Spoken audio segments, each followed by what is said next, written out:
Melquisedeque, o rei sacerdote do Deus Altíssimo.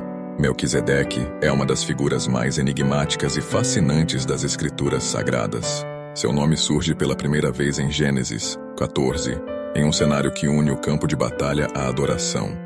Após resgatar seu sobrinho Ló e derrotar reis inimigos, Abraão é surpreendido pela visita de um rei sacerdote chamado Melquisedeque, que lhe oferece pão e vinho e o abençoa em nome do Deus Altíssimo, Criador dos céus e da terra. Este breve encontro marca um dos momentos mais simbólicos e proféticos de toda a Bíblia. O nome Melquisedeque vem do hebraico Malki-Tzedek, que significa Rei da Justiça. Ele é descrito como o rei de Salém, cidade que mais tarde seria identificada com Jerusalém, e como sacerdote do Deus Altíssimo, El Elyon. Esta dupla função de rei e sacerdote é extremamente incomum no Antigo Testamento, onde os ofícios eram estritamente separados. Os reis vinham da tribo de Judá, enquanto os sacerdotes pertenciam à tribo de Levi. Melquisedeque, portanto, encarna uma autoridade singular, legítima e diretamente instituída por Deus, sem genealogia, sem princípio de dias ou fim de existência, como afirmará mais tarde o autor da carta aos Hebreus. O gesto de oferecer pão e vinho a Abraão, além de uma bênção espiritual, também tem um profundo significado litúrgico. Este ato é muitas vezes visto como um prenúncio da Eucaristia instituída por Jesus Cristo, o verdadeiro sumo sacerdote segundo a ordem de Melquisedeque. O patriarca Abraão, por sua vez, reconhece a autoridade espiritual de Melquisedeque ao lhe entregar o dízimo de tudo. Isso demonstra que, embora Abraão fosse o patriarca das promessas e o pai da fé, ele se submete à bênção de um sacerdote mais elevado, revelando a grandeza daquele que o abençoava.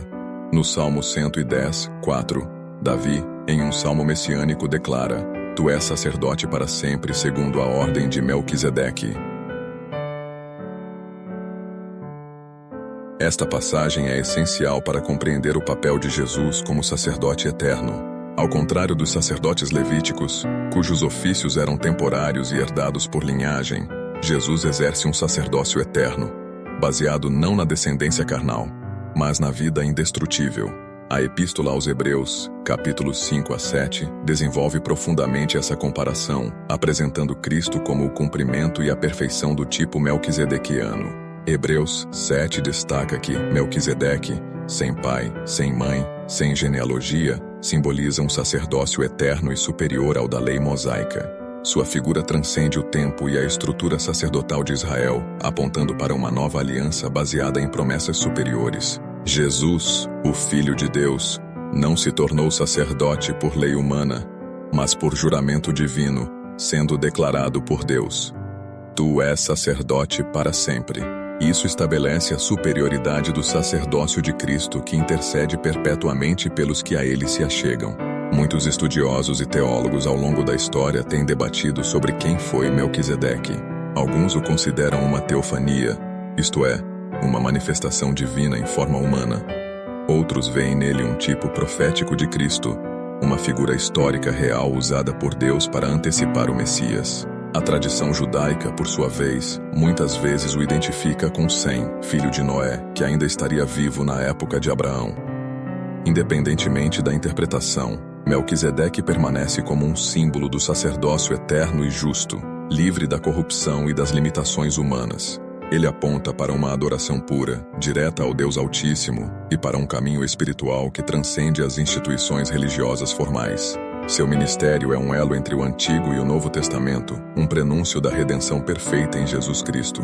Melquisedeque nos convida, ainda hoje, a refletir sobre a natureza do verdadeiro sacerdócio, não aquele baseado em tradição ou poder, mas na obediência, na justiça e na intimidade com Deus.